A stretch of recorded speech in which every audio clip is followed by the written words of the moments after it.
What is going on YouTube? I wanted to do a video today to really just discuss some of the misconceptions that we have in regards to when people say, I don't like conflict. I have a fear of conflict.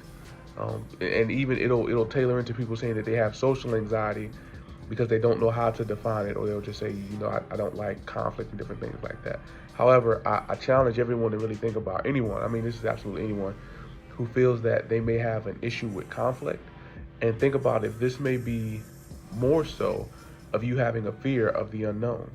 A lot of people who struggle with conflict, it's not the conflict itself that they struggle with, but it's more of what the relationship will look like with that person after the conflict takes place. Whether that's a friend, a significant other, a parent, a friend, an acquaintance, you name it. But a lot of people are not fearful of the conflict itself. But let's say you at school and you have one person there. This one person may be the only person in that entire school, whether it's high school, whether it's college, you name it. But this is the only person that you feel that you have a close relationship with. And if you have this conflict with them, your fear is that there's a big possibility that whoever this person is may not want to have anything else to do with you. And the problem with that is it's not that you fear the conflict itself, is that you fear what this relationship could look like once that conflict takes place. But I did a short one of the very first videos that I did where I talked about not letting your lizards become Godzillas before you decide to address them. And the reality of it is that if you have something that might start off as a minor nuisance with somebody and you continue to let it go unaddressed, and if I'm being honest, the person might not even know about it because you haven't told them about it. You can't fix what you don't know is broken. So if they don't know that they're doing something that's upsetting you, and every time they do it, whatever that thing is, it's just making you more upset, making you more upset, making you more upset, until eventually you blow up about it. And then now you've lost a relationship with this person, possibly not because of what you had an issue with, but because of how you handled it.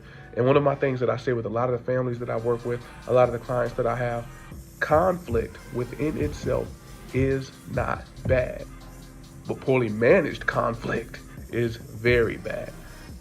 I've seen poorly managed conflict destroy marriages, destroy relationships, destroy friendships.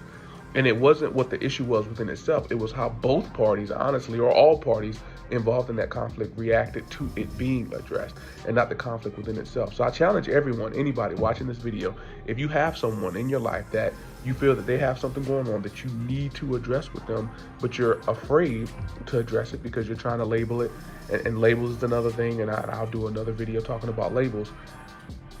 We'll label it as I'm just not good with conflict. And if I'm being honest, that's just a cop out to not address whatever the problem is. So I challenge you to go to that person and learn different conflict resolution skills. And I'll make another video. And every time I do a video, yes, I say I'm gonna make another video, and I am, but I'll make a video talking about healthy ways to resolve conflict. Some people may not do well with yelling and elevating your voice, and as soon as that happens during the conflict, they shut down. There are people that don't do good with profanity. There are some people that you can curse like I said, don't bother them one bit.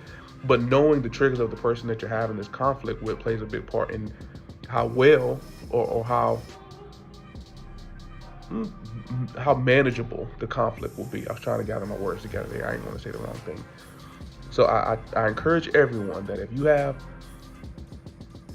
a struggle in your mind with conflict, I want you to really think, is it that you struggle with the conflict itself, or is it more so that you struggle with what that relationship might look like with that person once the conflict takes place?